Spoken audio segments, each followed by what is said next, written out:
छत्र बंधु तैं विप्र बुलाए, खाल लिए सहित समुदाय। ईश्वर राखा धर्म हमारा, जय हंसते समेत परिवार। छत्र बंधु तैं विप्र बुलाए, खाल लिए सहित समुदाय। ईश्वर राखा धर्म हमारा, जय हंसते समेत परिवार। रे नीच क्षत्रिय, तूने तो परिवार सहित ब्राह्मणों को बुलाकर उन्हें नष्ट करना चाहा था। ईश्वर ने हमारे धर्म की रक्षा की, अब तू परिवार सहित नष्ट होगा। इस प्रकार यहाँ भगवान शिव माता पार्वती को प्रभु राम कथा सुना रहे हैं और यहाँ प्रताप भानु राजा की कथा सुना रहे हैं। इस प्रकार यहाँ प्रताप भानु राजा सभी ब्राह्मणों को परिवार सहित आमंत्रण देता है। इस प्रकार वह सभी ब्राह्मणों के चरण धोकर उन्हें भोजन के लिए बैठालता है और इस प्रकार वहाँ पुरोहित रूप में उपस्थित कालकेतु नाम का राक्षस छल पूर्वक आकाशवाणी करता है। तब वह आकाशवाणी सुन ब्राह्मण अति क्रोधित हो जाते हैं और वहाँ उपस्थित सभी ब्राह्मण प्रताप भानु राजा को श्राप दे देते हैं, तुम जाकर परिवार सहित राक्षस हो जाओ। इस प्रकार वह सभी ब्राह्मण कह रहे हैं कि रे नीच क्षत्रिय, तूने तो परिवार सहित ब्राह्मणों को बुलाकर उन्हें नष्ट करना चाहा था। ईश्वर ने हमारे धर्म की रक्षा की, अब तू परिवार सहित नष्ट होगा। संबत मध्य नाश तब हो,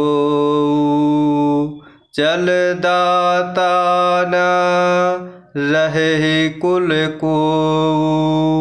नृप सुनि श्राप विकल अति त्रासा, भय बहुरी बर किरा आकाशा। संबत मध्य नाश तब हो, जलदाता न रहे कुल को। नृप सुनि श्राप विकल अति त्रासा, भय बहुरी बर किरा आकाशा। 1 वर्ष के भीतर तेरा नाश हो जाए, तेरे कुल में कोई पानी देने वाला तक ना रहेगा। साफ सुनकर राजा भय के मारे अत्यंत व्याकुल हो गया। फिर सुंदर आकाशवाणी हुई।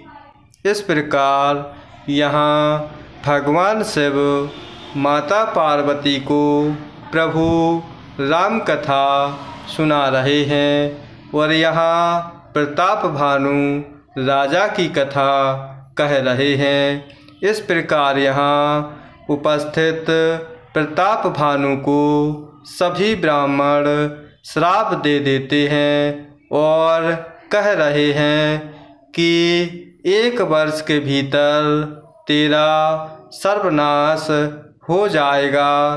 तेरे कुल में कोई पानी देने वाला तक न रहेगा। इस प्रकार प्रताप भानु श्राप सुनकर भयभीत हो जाता है और अत्यंत व्याकुल हो जाता है। फिर सुंदर आकाशवाणी होती है। विप्रहु श्राप विचारि न दीन्हा, नहीं अपराध भूप कछु कीन्हा। चकित विप्र सब सुनी नभ बानी, भूप गयउ जहें भोजन खानी। विप्रहु श्राप विचारि न दीन्हा, नहीं अपराध भूप कछु कीन्हा। चकित विप्र सब सुनी नभ बानी, भूप गयउ जहें भोजन खानी। हे ब्राह्मणों, तुमने विचार कर शाप नहीं दिया। राजा ने कुछ भी अपराध नहीं किया। इस प्रकार आकाशवाणी सुनकर सब ब्राह्मण चकित हो गए। तब राजा वहाँ गया जहाँ भोजन बना था। इस प्रकार यहाँ भगवान शिव माता पार्वती को प्रभु राम कथा सुना रहे हैं और यहाँ प्रताप भानु राजा की कथा सुना रहे हैं। इस प्रकार सभी ब्राह्मण राजा को श्राप देते हैं। तब प्रताप भानु राजा अत्यंत भयभीत और व्याकुल हो जाता है। फिर आकाशवाणी होती है कि हे ब्राह्मणों, तुमने विचार करके श्राप नहीं दिया। राजा ने कुछ भी अपराध नहीं किया। इस प्रकार आकाशवाणी सुनकर सभी ब्राह्मण चकित हो जाते हैं। तब राजा प्रताप भानु वहाँ जाता है जहाँ भोजन बना था। ताहें न असन नहीं विप्र सुआरा, फिरे उराऊ मन सोच अपारा। सब प्रसंग महे सुरन सुनाए, त्रिशत पर्यो अवनी अकुलाए। तहें न असन नहीं विप्र सुआरा, फिरे उराऊ मन सोच अपारा। सब प्रसंग महे सुरन सुनाए, त्रिशत पर्यो अवनी अकुलाए। देखा तो वहाँ न भोजन था, न रसोइया ब्राह्मण ही था। तब राजा मन में अपार चिंता करता हुआ लौटा। उसने ब्राह्मणों को सब वृत्तांत सुनाया और बड़ी ही भयभीत और व्याकुल होकर वह पृथ्वी पर गिर पड़ा। इस प्रकार यहाँ भगवान शिव माता पार्वती को प्रभु राम कथा सुना रहे हैं और यहाँ प्रताप भानु राजा की कथा सुना रहे हैं। इस प्रकार प्रताप भानु राजा रसोई में जाता है तो वहाँ देखता है कि वहाँ न भोजन था, न रसोइया ब्राह्मण ही था। तब राजा के मन में अपार चिंता हुई और चिंतित होकर लौटता है। इस प्रकार उसने ब्राह्मणों को सब प्रकार से वृत्तांत सुनाया और बड़ा ही भयभीत और व्याकुल होकर वह प्रताप भानु राजा पृथ्वी पर गिर पड़ता है।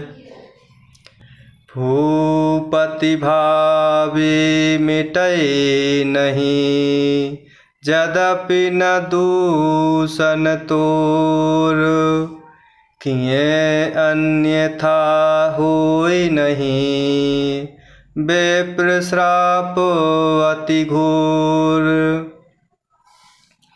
भूपति भावे मिटै नहीं, यद्यपि न दूषण तोर, किए अन्यथा होय नहीं, विप्र श्राप अति घोर। हे राजन, यद्यपि तुम्हारा दोष नहीं है तो भी होनहार नहीं मिटता।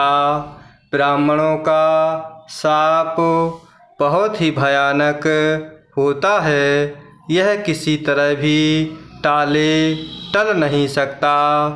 इस प्रकार यहाँ भगवान शिव माता पार्वती को प्रभु राम कथा सुना रहे हैं और यहाँ प्रताप भानु राजा की कथा सुना रहे हैं। इस प्रकार वहाँ उपस्थित ब्राह्मण कहते हैं कि हे राजन, यद्यपि तुम्हारा दोष नहीं है तो भी होनहार नहीं मिटता।